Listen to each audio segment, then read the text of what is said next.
لإضافته إلى التابعي ما أضيف إلى النبي صلى الله عليه وسلم أو إلى الصحابي رضي الله عنه. Tabi' maqtu' adalah apa yang disandarkan kepada tabi'in dan orang-orang sesudah masa tabi'in. Baik yang disandarkan itu adalah perkataan ataupun perbuatan. Baik tabi'in yang berkata atau berbuat itu termasuk sighar at-tabi'in ataupun kibar at-tabi'in. Kibar at-tabi'in adalah orang yang riwayatnya itu banyak dari kalangan sahabat. Sedangkan sighar tabi'in yang kebanyakan riwayatnya itu dari kibar tabi'in dan sedikitlah dari sahabat. Baik itu sanadnya bersambung ataupun tidak bersambung. Karena yang paling intinya adalah ungkapan atau perbuatan itu disandarkan kepada sahabat. Apabila disandarkan kepada tabi'in, apabila disandarkan kepada sahabat namanya mauquf, apabila disandarkan kepada Rasul namanya marfu', apabila disandarkan kepada Allah namanya qudsi, apabila disandarkan kepada tabi'in namanya maqtu', ya. Wa qad yusammal maqtu'u mauqufan bi syarti taqyidihi, dan kadang maqtu' itu dapat dinamakan juga mauquf. Mauquf apa? Apa yang disandarkan kepada sahabat. Bi syarti taqyidihi, dengan syarat, ada syarat yang mengikat. Nahwu qaulihim mauqufun ala Atha. Ketika disebut mauqufun ala Atha, aw waqafahu fulan ala Mujahid, aw waqafahu Ma'marun ala Hammam, kama qad yaqa'u fi kutubil hadis.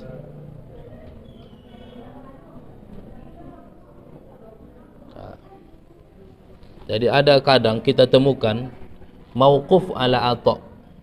Mauquf di situ artinya bukan pengertian sebelumnya, tapi mauquf di situ artinya terhenti pada Atha, berarti maqtu'.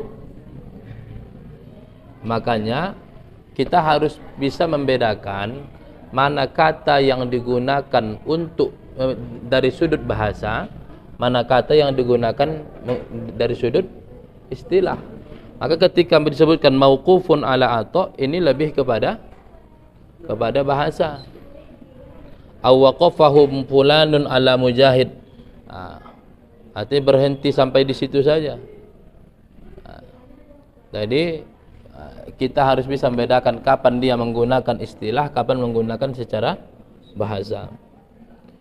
Wa ammal mauqufu indal itlaq, adapun hadis mauquf secara mutlak, fayansarifu ila ma udhifa ila sahabi min qawlihi aw fi'lihi. Maka hadis mauquf secara itlaq itu adalah apa yang disandarkan kepada sahabat, baik secara perkataan maupun perbuatan. Misalnya sahabat berkata seperti ini, itu hadis mauquf. Atau yang kedua, sahabat melakukan sesuatu, sahabat ini minum dengan berdiri, itu namanya hadis mauquf. Misalul maqtu', contoh dari maqtu', qaulu Mujahid minat tabi'in, la yanalul ilma mustahyin wala mustakbirun. Tidaklah mendapatkan ilmu orang yang malu dan orang yang sombong. Siapa yang mengungkapkan itu? Mujahid. Mujahid adalah termasuk tabi'in. Maka hadis ini disebut dengan maqtu'. Wa qaulu Malik min tabi'in. Nah, Imam Malik kapan lahir? Sekitar tahun 93 itu ya. Meninggal 179. Dia termasuk tabi'in. Nah, dia berkata, idza wadda'a ashabahu, ketika dia untuk mengucapkan selamat tinggallah dengan sahabatnya, ittaqullaha wansuru hadzal ilma wa 'allimuhu wa la taktumuhu. Ini kan ungkapan Imam Malik. Imam Malik itu adalah tabi'in. Maka ungkapan Imam Malik ini disebut dengan maqtu'.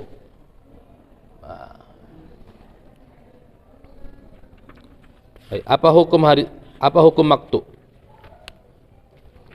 Hukmul maqtu'i, al maqtu'u laisa bihujjatin haitsu khalla an qarinatir rafa'. Maqtu' itu bukanlah hujjah. Maqtu' itu bukanlah hujjah. Tapi bukan artinya maqtu' itu ditolak. Maksud hujjah di sini misalnya sumber hukum Islam apa? Quran dan hadis. Hadis di sini apa saja? Hadis marfu' atau hadis mauquf yang ada qarinah menunjukkan dia itu marfu', yang kayak kita bahas kemarin. Dia mauquf tapi karena bukan dalam masalah ijtihad, maka naiklah derajatnya menjadi marfu' sharih, bukan marfu' hukmi.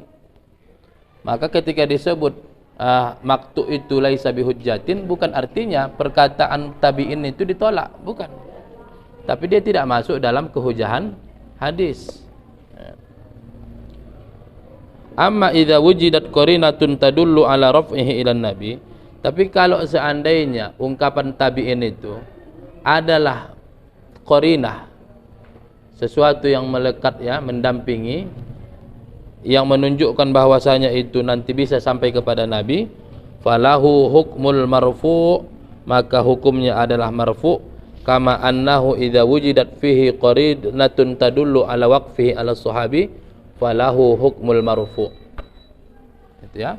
Jadi intinya adalah pada qarinah. Ada enggak kira-kira indikasi-indikasi yang menunjukkan bahwa ungkapan ini adalah ungkapan Nabi? Kalau ada indikasi-indikasinya, di antara indikasi itu adalah ini bukan termasuk dalam hal ijtihad. Itulah contohnya. Nah, jadi itulah dia marfu', mauquf sama maqtu'. Faminal maqtu'i alladzi lahu hukmul marfu'. Contoh dari maqtu' memiliki hukum marfu'. Aqwalut tabi'in fi asbabi nuzulil Quran. Kalau coba kitab Asbabun Nuzul siapa yang punya yang ngarang itu? Ada Al-Imam Al-Wahidi ya. Ada punya Al-Imam As-Suyuti. Jadi kalau ada para tabi'in yang menjelaskan perkara Asbabun Nuzul, maka penjelasan tabi'in itu masuk dalam hadis marfu'. Karena Asbabun Nuzul bukan masalah ijtihad.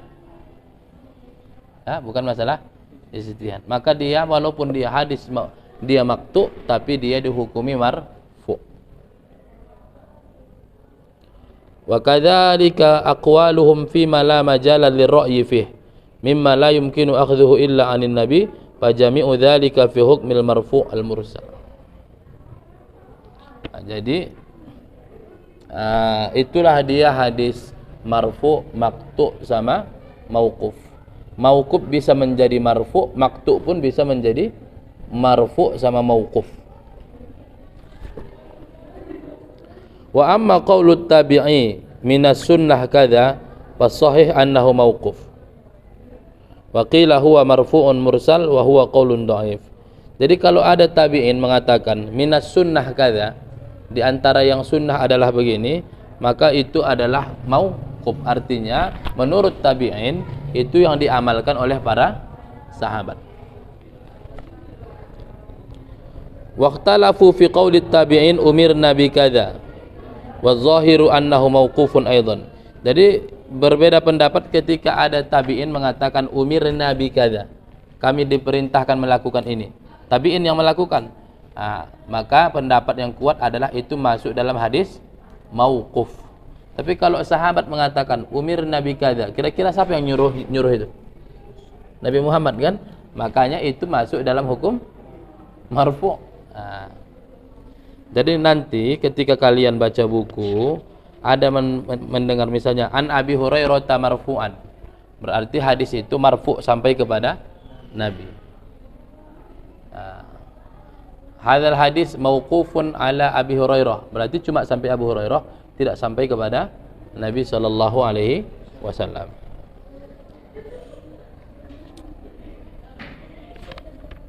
Baik, sedikit lagi ya. Al-mauquf huwal hadithul mudhafu ila sahabi, adalah hadis yang dinisbahkan kepada sahabat, sawa'un kana qaulan aw fi'lan, baik itu perkataan ataupun perbuatan. Wa sawa'un ittasala sanaduhu ilaihi am yanqata, baik dia itu sanad bersambung ataupun terputus. Jadi ada namanya mauquf qauli, ada namanya mauquf fi'li. Mauquf qauli misal qala Ibnu Umar radhiyallahu anhu kadza wa kadza, qala Ibnu Mas'ud kadza wa kadza. Itu kalau ada ungkapan sahabat itu namanya mauquf. Mauquf qauli misalnya adalah autaro Ibnu Umar ala dabbah fis safar wa ghairihi. Ibnu Umar witir di atas kendaraannya ketika dalam perjalanan dan bukan dalam perjalanan. Jadi misalnya para sahabat sholat di kendaraannya, sholat sunnah kan.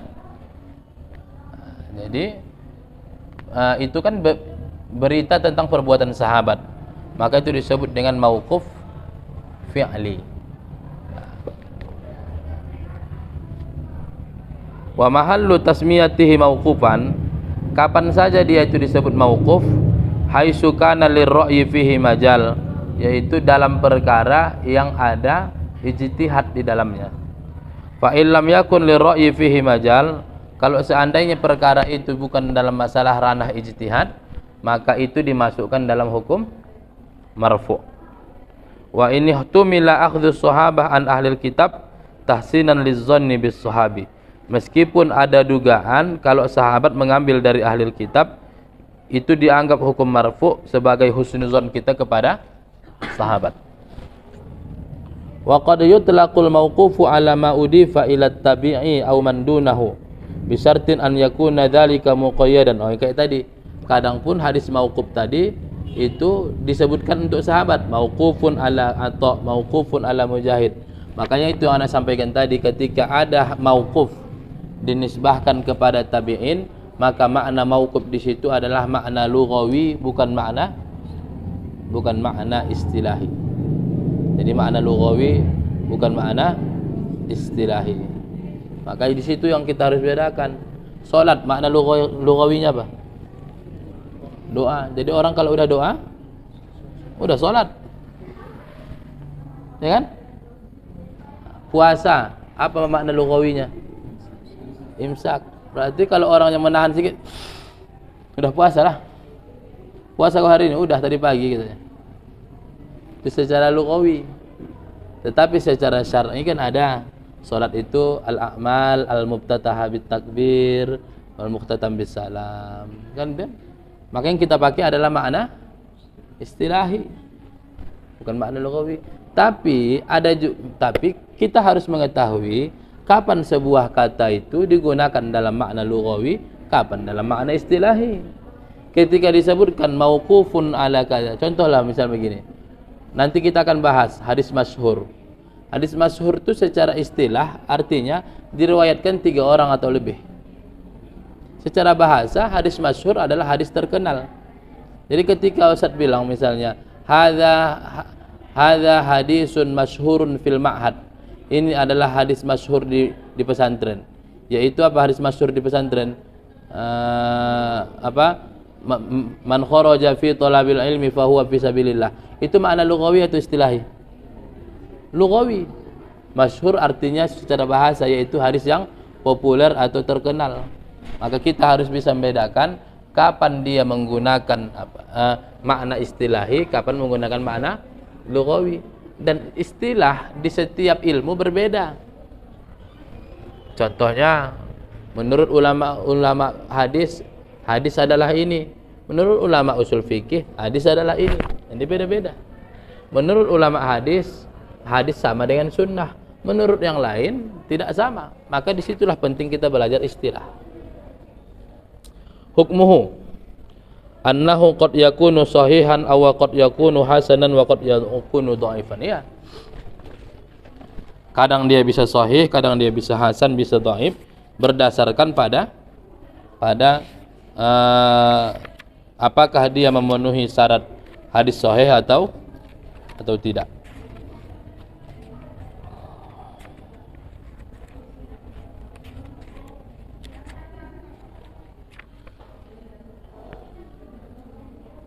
Ini Ustaz lihat pembahasan hadis dalam kitab ini tidak tidak sesistematis kitab-kitab yang lain.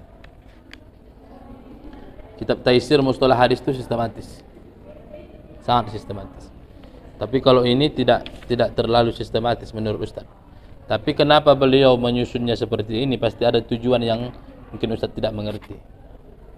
Nah, tapi kalau secara sistematisnya, hemat Ustaz, pembagian hadis ini lebih sistematis dia dalam kitab Taisir Mustalah Hadis itu sangat sistematis. Oke, berarti ini udah kita pahami lah ya. Hadis marfu, hadis mauquf sama hadis maqtu. Sebelum pindahlah kita, apa ada kira-kira yang mau ditanya? Silakan. Marfu kepada Nabi, mauquf kepada sahabat, maqtu kepada tabi'in. Tapi mauquf yang tidak dalam masalah ijtihad bisa menjadi marfu. Maqtu yang bukan dalam ijtihad bisa menjadi mauquf, bisa menjadi marfu. Itulah intinya. Makanya ada dua istilah, marfu sharih, itulah yang asli marfu, baru marfu hukmi.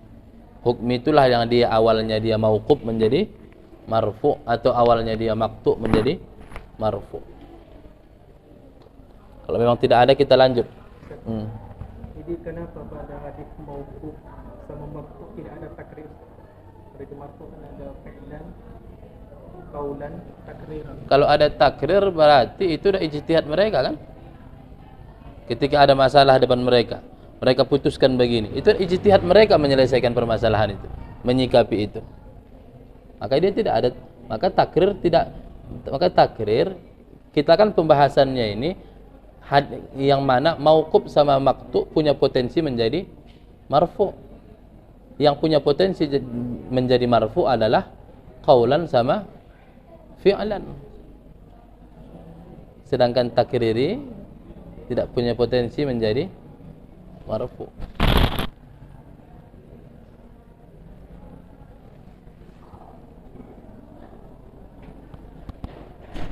Ada yang lain? Artinya biar kita tinggalkan ini marfu, mauquf, maqtu. Jadi ke depan nanti kalau udah mendengar hadis itu qudsi, marfu, kemudian mauquf, maqtu. Di sini kita tidak bicara hadis qudsi semua sahih, enggak. Hadis marfu semua sahih, tidak. Hadis qudsi ada yang sahih, ada yang dhaif. Hadis marfu ada yang sahih, ada yang dhaif. Hadis mauquf ada yang sahih, ada yang dhaif. Hadis maqtu ada yang sahih, ada yang dhaif. Kita enggak bicara sahih dhaif. Ini kita sedang bicara nama. Kalau dinisbahkan kepada Allah qudsi, kepada Rasul marfu, kepada sahabat mauquf, kepada tabi'in maqtu. Tapi mauquf sama maqtu punya potensi menjadi marfu. Kalaupun dia jadi marfu namanya marfu hukmi. Sedangkan kalau dia memang dari awal sudah marfu, dia namanya marfu sharih. Baik, kemudian musnad.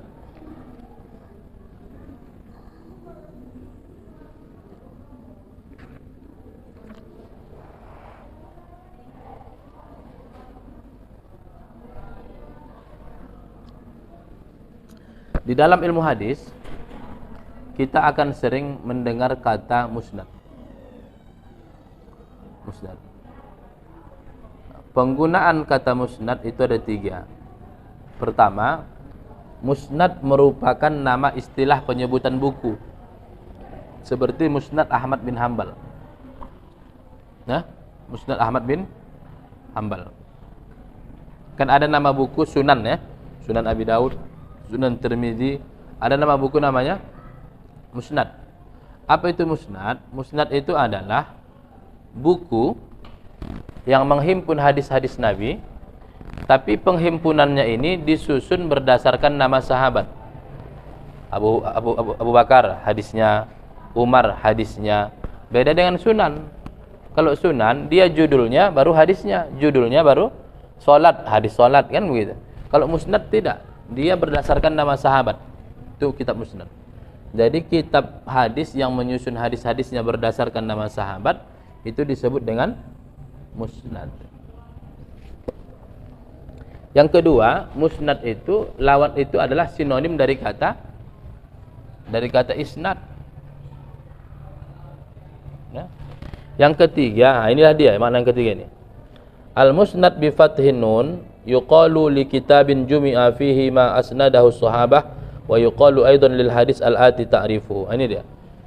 Istilah musnad itu disebutkan untuk kitab yang dihimpun padanya apa-apa yang disanadkan oleh sahabat. Wa yuqal, tapi dia punya makna lain. Inilah yang mau kita bahas. Apa katanya? Musnad adalah al-hadisul muttasil isnaduhu min rawihi ila an yantahiya ilan nabi. Coba definisi ini. Kalau kita mendengar musnad, apa itu musnad? Hadis yang bersambung sanadnya. Berarti hadis yang sanadnya tidak bersambung tidak bisa disebut dengan musnad. Karena syarat pertama untuk menjadi musnad adalah kebersambungan. Kalau sanadnya tidak bersambung maka dia tidak bisa disebut musnad.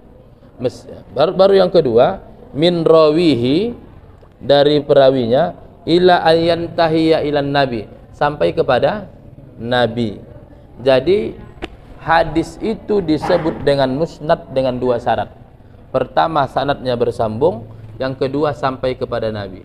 Sehingga hadis marfu, kalau sanadnya tidak bersambung, dia tidak bisa disebut dengan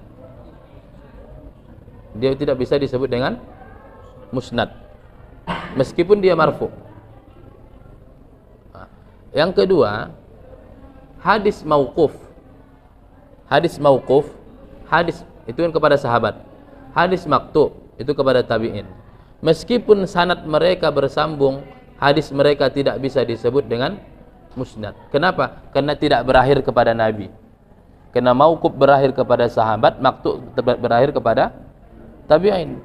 Maka yang bisa disebut dengan musnad adalah hadis marfu yang sanadnya bersambung. Hadis marfu yang sanadnya bersambung.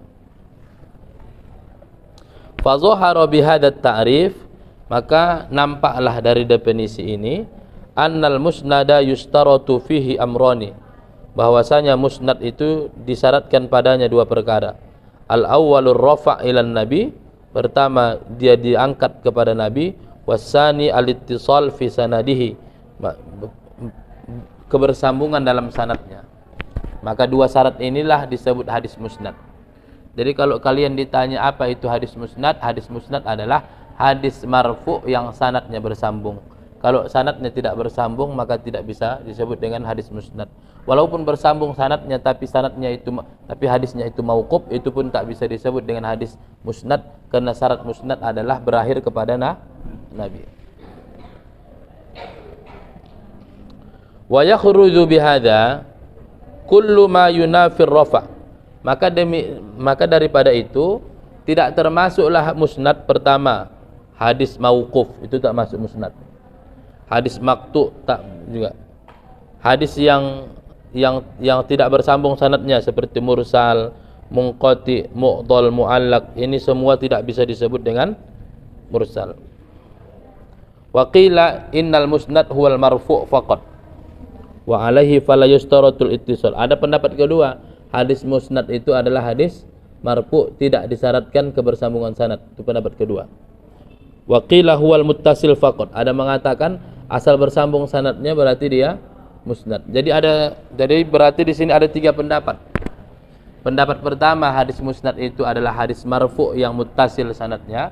Pendapat kedua, dia hadis marfu' saja walaupun tidak bersambung. Ketiga, dia hadis muttasil walaupun tidak marfu'. Tapi mana pendapat yang paling kuat? Yang pertama. Wa qad jama'a hadhihi al-aqwal ats-tsalatsah al-Imam As-Suyuti fi alfiyatihi. Faqala al-musnad al-marfu' dhu ittisalin wa qila awwal wa qila tsani wa qila tali. Fa qawluhu al-musnad al-marfu' dhu ittisal, hadha huwa al-qawl al-awwal. Ini adalah pendapat pertama. Wa huwa al-mu'tamad fi ta'rifil musnad. Inilah yang pendapat yang mu'tamad dalam definisi musnad, annahu al-marfu' al-muttasil. Wa qawluhu wa qila awwal wa qila al-musnad huwa al-marfu' faqat. Wa qila huwa at-tali huwa dhu ittisal ya'ni muttasil. Jadi ada tiga pendapat, tapi pendapat yang paling kuat, hadis itu disebut musnad kalau dia marfu' dan sanadnya bersambung. Kalau dia marfu' sanadnya tak bersambung, bukan dia musnad. Kalau hadisnya marfu' tapi sanadnya tidak bersambung atau sebaliknya, maka tidak disebut dengan Musnad. Musnad harus memenuhi dua syarat. Bersambung sanad dan hadisnya adalah marfu. Hukumnya hadis musnad ini ada yang sahih, qad yakunu sahihan, ada yang sahih, au hasanan, ada yang hasan, au dhaifan, ada yang dhaif bi i'tibari wujudi sifatil qabul wa adamiyah. Tergantung pada sifat dari qabulnya. Kalau memang ada, kalau memang memenuhi syarat, sahih. Kalau misalnya tidak memenuhi syarat, dhaif. Jadi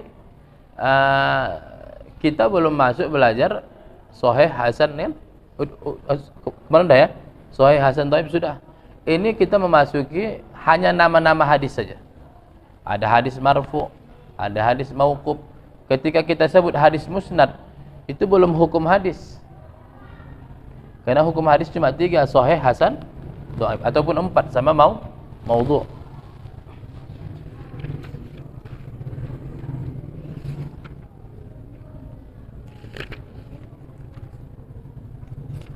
Baru terakhir nih kita bahas hadis musalsal. Apa arti musalsal? Hadis musalsal. Musalsal ini apa artinya? Berlingkaran nih kan. Huwa fil lughah ismu maf'ulin min salsala wa tasalsul ittisali shay'in bi ba'dihi bi ba'din. Tasalsul itu lah kayak kalung itu kan, yang bulat-bulat ini melingkar nyambung dia kan. Itulah tasalsul itu, musalsal. Maka di Arab sana film sinetron namanya musalsal. Film yang berepisode bersambung-sambung, itu film yang berepisode itu namanya musalsal. Episode yang sekian berarti dah musalsal. Wa fil istilah, apa itu hadis musalsal? Yang mutasil kita Lewat? Enggak nampak Ustaz. Masih ada lagi rupanya.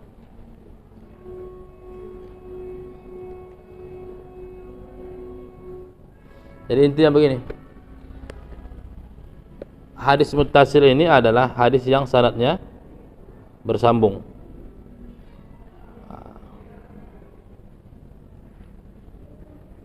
Jadi kalau dia hadis marfu, sanadnya bersambung disebut dengan muttasil. Mauquf, sanadnya bersambung disebut dengan muttasil. Maqtu, sanadnya bersambung disebut dengan muttasil. Maka kalau disebut hadis muttasil, itu meliputi bisa jadi marfu, bisa jadi mauquf, bisa jadi maqtu. Tapi kalau hadis musnad, dia hanya hadis marfu, tapi sanadnya bersambung. Itu intinya ya. Wa fil istilah, apa itu hadis musalsal? Jangan hadis sinetron pula yang kalian ingat ya. Hadis musalsal. Wal hadisul ladzi tawarada rijalu isnadihi wahidan fawahidan ala sifatin wahidatin. Sawa'un kanat tilka sifah liruwah aw lil isnad wa sawa'un kana ma waqa'a fil isnad muta'alliqan bi sifatil ada aw muta'alliqan bi zamanir riwayah aw makaniha. Wa sawa'un kanat sifatur ruwah qaulan aw fi'lan aw qaulan wa fi'lan ma'an wa hadza alaihi al-aktsarun. Maka hadis musalsal itu secara istilah adalah hadis yang mana perawi yang ada pada sanadnya itu meriwayatkan hadis ini dalam satu sifat. Artinya dalam satu sifat. Artinya perawi-perawinya itu dari awal sampai terakhir cara meriwayatkan hadis ini sama. Bentuknya. Cara meriwayatkan hadisnya sama. Misalnya kan ada hadis itu kan kayak ar-rahimun yarhamuhumur rahman, kan ada dengan mengapakkan tangan begitu, semuanya begitu. Itu disebut dengan hadis musalsal. Kedua, sawa'un kanat tilka sifah liruwah, ataupun nanti kan ada penjelasannya. Nah, atau kesamaannya itu dalam sifat pada perawi atau pada sanadnya, atau kesamaannya itu dalam menyampaikan hadis, atau terkait dengan waktu periwayatan hadis dan tempatnya. Misalnya semua itu menyampaikan hadis di masjid. Semuanya di masjid. Atau waktunya semuanya setelah asar misalnya. Atau sama ucapan, perbuatan, atau perkataan dan perbuatan bersamaan. Nanti ada penjelasannya. Wa qad jama'a hadha at-ta'rif anwa' al-musalsalat al-qawliyah wal fi'liyah wal zamaniyah wal makaniyah wal wasfiyah wa minhu an yu'lam anna tasalsul qad yakunu. Jadi kalau begitu, musalsal ini ada beberapa macam. Ada namanya musalsal qawli, ada namanya musalsal fi'li, ada namanya musalsal zamani, ada musalsal makani, ada musalsal wasfi. Ini ada penjelasannya. Kita lihat nanti supaya apa kata ulama, wabil misal yattadihul maqal. Dengan contoh maka ucapan akan semakin jelas. Kadang kalau perkataan saja bingung kita, tapi dengan contoh nanti semakin jelas apa maksudnya. Yang pertama, fi ahwalir ruwah al-qauliyah. Nah, ini hadis musalsal qauli. Ka qaulin Nabi sallallahu alaihi wasallam li Muadz. Ini Nabi Muhammad berkata kepada Muadz, "Ya Muadz, inni uhibbuka faqul dubura kulli salatin Allahumma a'inni ala dzikrika wa syukrika wa husni ibadatik." Fa inna kulla wahidin min ruwah hadzal hadis yaqulu liman ba'dahu ya fulan inni uhibbuka. Jadi Rasulullah kan manggil Muadz, ya Muadz inni uhibbuka. Muadz menyampaikan hadis ini sama orang setelahnya, ya fulan inni uhibbuka. Yang itu inni uhibbuka sampai terakhir. Itu namanya hadis musalsal qauli. Ungkapannya sama. Inni uhibbuka, inni uhibbuka. Paham sini ya? Yang kedua namanya apa? Fi ahwalir ruwah al-fi'liyah, perbuatan. Ka hadis Abi Hurairah anhu, sabbaka bi yadai Abul Qasim wa qala. Sabbaka itu gini ya. Ini ya. Gini atau begini nih. Wa qala khalaqallahu al-arda yauma sabt. Allah menciptakan bumi pada hari Sabtu. Fa inna kulla rawin min ruwatihi yushabbiku yadahu bi yadir rawi anhu wa yaqulu lahu shabbaka fulan bi yadi wa qala. Jadi ketika Rasulullah menyampaikan menyampaikan hadis ini, Rasulullah itu beginikan tangan yang mendengarnya itu. Begini atau begini tasbih itu. Begini kayaknya. Ya, tasbih itu. Jadi Abu Hurairah menyampaikan hadis itu dengan menggitukan juga. Dengan cara Rasulullah menyampaikan hadis kepada beliau, begitulah cara Abu Hurairah menyampaikan hadis kepada yang lainnya kepada. Jadi miriplah, musalsal lah dia, seperti lingkaran lah dia, semua menyampaikan dengan cara yang sama. Misalnya gini, Ustaz menyampaikan hadis, Ustaz pegang pundaknya, ya kan? Pegang pundaknya, itu. Dia nanti menyampaikan hadis Ustaz itu kepada orang lain dengan megang pundaknya, itulah musalsal. Tapi namanya musalsal fi'li. Tapi ketika Ustaz bilang, ya fulan, inni uhibbukallah, misalnya, inni uhibbuka lillah, dia pun menyampaikan ke muridnya begitu juga, inni uhibbuka lillah, itu namanya musalsal juga. Tapi namanya musalsal qauli. Baru yang ketiga, musalsal qauliyah sama fi'liyah. Seperti hadis Anas bin Malik radhiyallahu anhu, alladzi tasalsala bi fi'li kulli rawin anhu qabada lihiyatahu biqaulihi. Jadi Ali bin Abi Thalib menyampaikan hadis ini, amantu bil qadar khairihi wa syarrihi wa hulwihi wa murrihi. Aku beriman dengan qadar baik dan buruknya, manis dan pahitnya, tapi sambil megang jenggotnya. Jadi misalnya Ustaz menyampaikan hadis sama kalian nih, sambil megang jenggot begini. Kalian nanti menyampaikan sama murid dengan begini juga. Muridnya begini. Itu menjadi hadis musalsal. Ya. Yang keempat, fi awsafit tahammul kas-sama'. Ini cara menyampaikannya. Kemarin sudah kita bahas. Kalau kalian mendengarkan hadis dari orang lain dan kalian mendengar langsung, ketika hadis itu kalian dapatkan, kalian sampaikan kepada orang lain, maka kalian mengatakan haddatsana fulan, sami'tu fulan, gitu kan? Sami'tu fulan. Jadi ini lafal itu sama semua. Jadi kalian mengatakan sami'tu min Ustaz Auton. Murid kalian nanti sami'tu min Luqman. Muridnya nanti sami'tu. Jadi kata-katanya itu semua sama, sami'tu. Itu juga disebut dengan musalsal. Karena banyak hadis di awalnya sami'tu, di tengahnya hadatsana, di belakangnya akhbarona. Berarti itu bukan musalsal. Tapi kalau yang sama semua sami'tu berarti itu musalsal. 5. Fi zamanir riwayah. Ka hadis Ibnu Abbas radhiyallahu anhu qala syahidtu ala Rasulillah fi yaumi Aidil Fitrin aw adhan lamma faragha min as-salah aqbala alaina biwajhihi faqala ayyuhan nas qad asabtum khairan wa man ahabba an yansarifa falyansarif wa man ahabba an yuqima hatta yasma'al khutbah falyuqim faqad tasalsala bi riwayati kullin min ar-ruwah lahu fi yaumin aidin qailan haddatsani fulan fi yaumi aidin walakin qala Suyuti fi hadzal hadis gharibus siyaq wa fi isnadihi maqal. Jadi hadis ini diriwayatkan terus ketika habis salat Id. Itu waktu ya. Baru pimakan riwayah tempat. Ka hadis Ibnu Abbas radhiyallahu anhu maqala sami'tu Rasulullah sallallahu alaihi wasallam yaqul al-multazam mawdi'un yustajabu fihi du'a. Multazam itu di mana? Mekah. Di mana dia letaknya? Antara Hajar Aswad sama pintu Ka'bah. Multazam tempat dikabulkannya doa, diijabahnya doa. Wa ma da'allaha fihi 'abdun da'watan illa istajaba lahu. Tidaklah seorang hamba berdoa di situ kepada Allah maka Allah akan mengabulkannya. Qala Ibnu Abbas radhiyallahu anhuma fa wallahi ma da'autu Allah azza wa jalla fihi qad mundu sami'tu hadzal hadis illa istajabali. Maka kata Ibnu Abbas, aku setiap berdoa di multazam itu pasti dijawab Allah.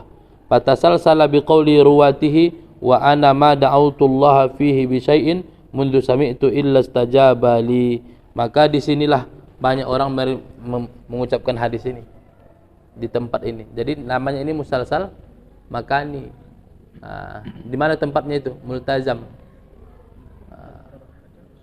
Jadi musalsal itu keseragaman dia kan? Keseragaman dia. Anda sampaikan kalian hadis di masjid ini misalnya. Nanti ke depan kalian menyampaikan hadis itu di masjid ini juga. Yang lain di masjid ini juga. Jadilah dia musalsal. Musalsal apa namanya? Makani. Kalau Ustaz sampaikan misalnya hadis misalnya setelah asar, kalian pun sampaikan sama murid kalian setelah asar. Setelah asar juga semua. Jadi menjadilah musalsal zamani. Makanya sebenarnya musalsal ini tidak terkait dengan sahih tidaknya. Dia hanya sekedar nama saja. Baru waqad waqa'a lana al-ittisal bi kulli hadhihi al-musalsalat wa bi ghairiha min tariqil walid al-alam al-muhaddis as-sayyid al-alawi al-maliki rahimahullah wa ghairihi min masyayikhina. Wa faidatul musalsal istimaluhu ala mazidid dhabti min ar-ruwah. Jadi manfaatnya itu untuk menambah kepastian kita terhadap perawi. Hukmul musalsal. Al-musalsalat qallama taslamu min dha'fit fit tasalsul la fi aslil matan. Jadi hadis musalsal ini sedikit yang selamat dari kedhaifan pada tasalsulnya, tidak pada aslil matan. Amma aslul matan faqad yakunu sahihan walakin sifatu tasalsul isnadihi kasiran ma yakunu fiha maqal. Jadi hadis musalsal ini banyak juga yang dhaif. Maka Ustaz bilang hadis musalsal ini hanya namanya saja sebenarnya musalsal. Menjadi istilah dia. Jadi bukan hadis musalsal berarti hadis sahih. Tapi hadis musalsal ini ada yang sahih, ada yang hasan, ada yang ada yang dhaif. Jadi yang kita kaji ini cuma nama semua. Apa saja yang sudah kita kaji? Marfu, mauquf, maqtu, musnad, muttasil, musalsal. 6 ini cuma nama hadis saja. Adapun hukumnya bisa jadi sahih, bisa jadi hasan, bisa jadi dhaif.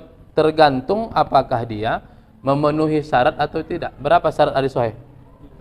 5. Pertama. Kedua. Ketiga. 4. Kelima.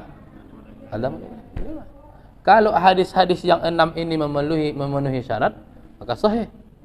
Kalau memenuhi syarat tapi tidak sempurna, berarti dia hasan. Kalau tidak memenuhi syarat, maka dia dhaif. Ya. Maka dia dhaif.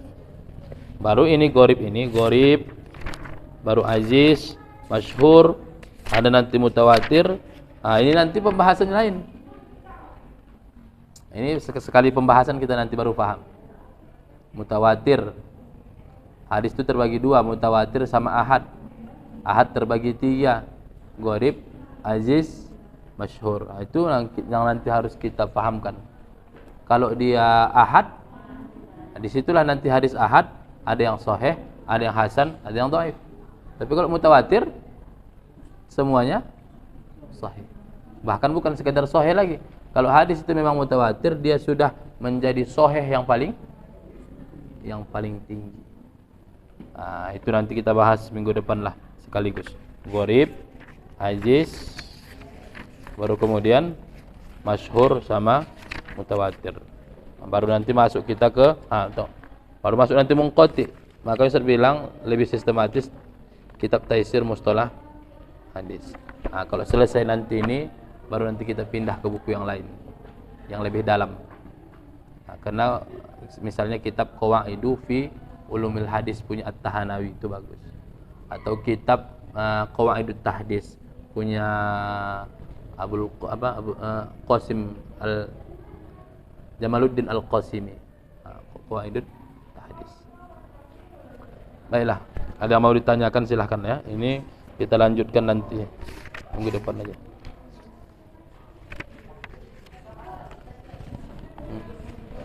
Tentang hadis musnad tadi. Kan itu soal sanad sama ma'na. Apakah setiap hadis marfu itu musnad? Enggak. Kalau dia marfu tapi sanadnya tidak bersambung? Tidak bersambung kayak mana? Tidak bersambung.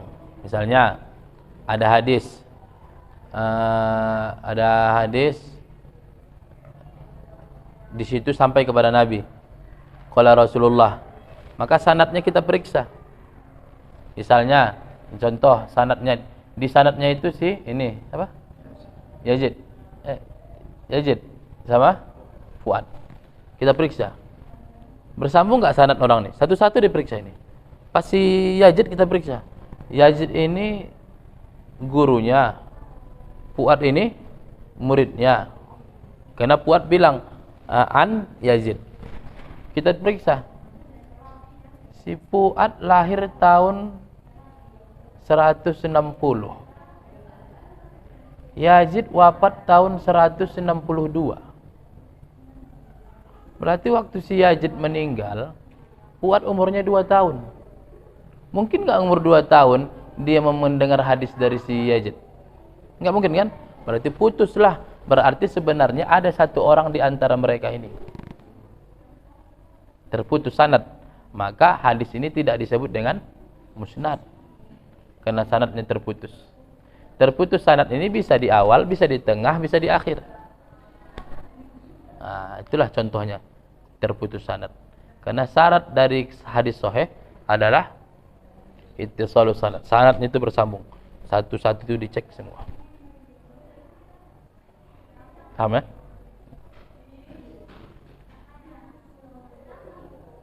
Ada yang lain? Maksud dengan kibar tabi'in itu para sahabat? Enggak.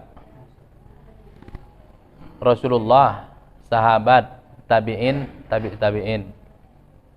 Ketika bahas sahabat ini ada kibarut tabi'in, ada kibarus sahabah, ada sigharus sahabah. Tabi'in juga ada kibarut tabi'in, ada sighar tabi'in. Tabi'in juga ada kibar tabi'in sama sighar tabi'in. Apa membedakan kibar sahabat sama sighar sahabat? Kalau riwayatnya mayoritasnya langsung kepada Nabi, maka itu adalah sighar sahabat. Tapi kalau riwayatnya ada dari Nabi, tapi banyaknya dari sahabat yang lain, berarti dia sighar sahabat. Tabi'in, kalau riwayatnya lebih banyak kepada sahabat, maka dia itu adalah kibar tabi'in. Tapi kalau misalnya lebih banyak kepada tabi'in, dia kan sighar tabi'in ini kan sudah hampir tabi'in, sudah hampir tabi'innya dia kan belakangan dia. Jadi pertemuan dia dengan sahabat sedikit, sehingga dia banyak meriwayatkan hadis dari kibar tabi'in, walaupun ada juga dia riwayatkan hadis dari sahabat. Dia jumpa sama sahabat, tapi yang sahabat yang terakhir itu. Nah, itulah membedakan antara kibar sama sighar.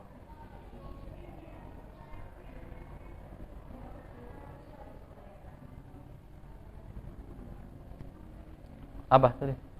Yang hadis musalsal qaulin tadi. Misalnya seorang guru ini menyampaikan hadis kepada muridnya sambil merokok. Jadi muridnya ini harus menyampaikan juga sambil merokok. Enggak ada itu. Maksudnya ini kan musalsal ini dia harus langsung ke Nabi. Nabi nggak merokok. Jadi kan nggak ada dia musalsal rokok itu nggak ada. Nabi nggak merokok. Ya kan? Kalau musalsal ini kan dari Nabi kan, turun ke sahabat ke tabi'in kan. Bagaimana Nabi Muhammad menyampaikan hadis kepada sahabat, begitulah sahabat menyampaikan hadis ke. Makanya itu nggak akan mungkin terjadi. Dan Nabi nggak merokok. Jadi kan nggak akan ada hadis musalsal merokok, itu nggak ada. Kalau ustadz lah menyampaikan hadis dengan merokok misalnya, itu nggak bisa dibilang musalsal, karena ustadz bukan perawi hadis yang sampai kepada Rasul.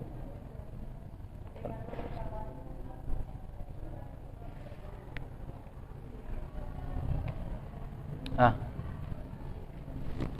hadis mutasil Malik kalau bersambung bisa juga tegak dengan Hadis? hadis musalsal kalau bersambung sampai Rasulullah bisa juga dikatakan mutasil. Kalau sanadnya bersambung? Kok sanadnya bersambung? Mutasil. Hah? Musnad. Kalau memang sanadnya bersambung dan dia sampai kepada Nabi, maka bisalah disebut musnad. Makanya satu hadis itu bisa punya banyak nama. Bisa punya banyak nama. Pertama, hadis itu bisa disebut dengan marfu. Udah. Ternyata sanadnya bersambung. Disebut juga lah dia dengan muttasil. Disebut juga dia dengan musnad. Ternyata perawinya cuma satu. Disebutlah dia gharib. Ya kan? Ternyata kualitas kesohihannya soheh. Disebutlah dia hadis soheh. Maka satu hadis bisa punya label banyak nama. Disitulah kita harus pandai meletakkan dia disebut ini karena apa, disebut ini karena apa. Oh tidak, dia itu hadis musalsal kita bilang. Datang yang lain lagi, enggak, itu hadis musnad itu. Atau enggak, kami belajar ini hadis muttasil. Padahal semua itu bisa untuk dia sendiri. Ya kan? Nah,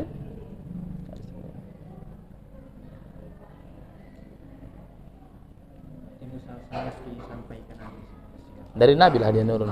Dari Nabi nurun. Gimana cara Nabi kan? Ustaz lupa Ustaz, tasbih itu gimana? Tasbih itu gimana? Apa begini mungkin begini. Ketika menyampaikan itu atau begini, Allahu a'lam, lupa Ustaz. Kok dalam wudhu tasbih gini kita kan? Wudhu ya kan? Nah, tasbih kan gini dalam wudhu. Mungkin ini kembali ke dasar. Cuma sebenarnya ada dalam pembacaan hadis itu.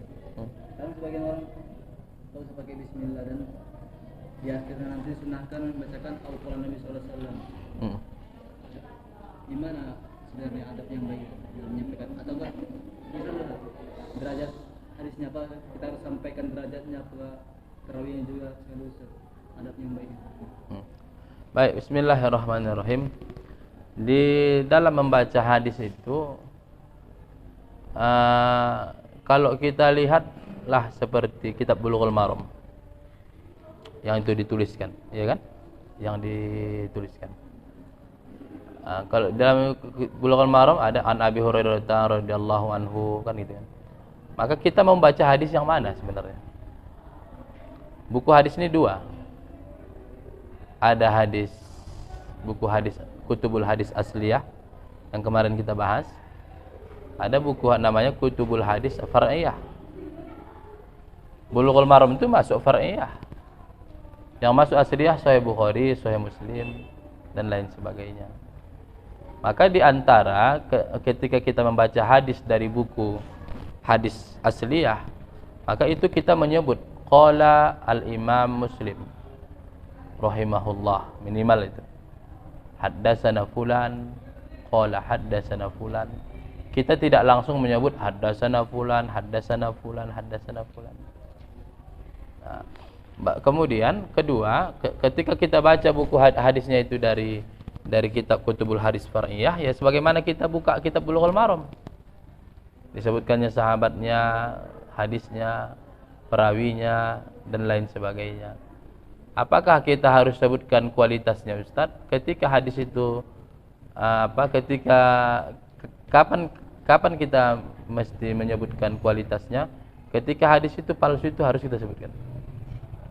Kalau ketika hadis itu dhaif, maka kita sebut dengan ruwiya, diriwayatkan. Itulah dia.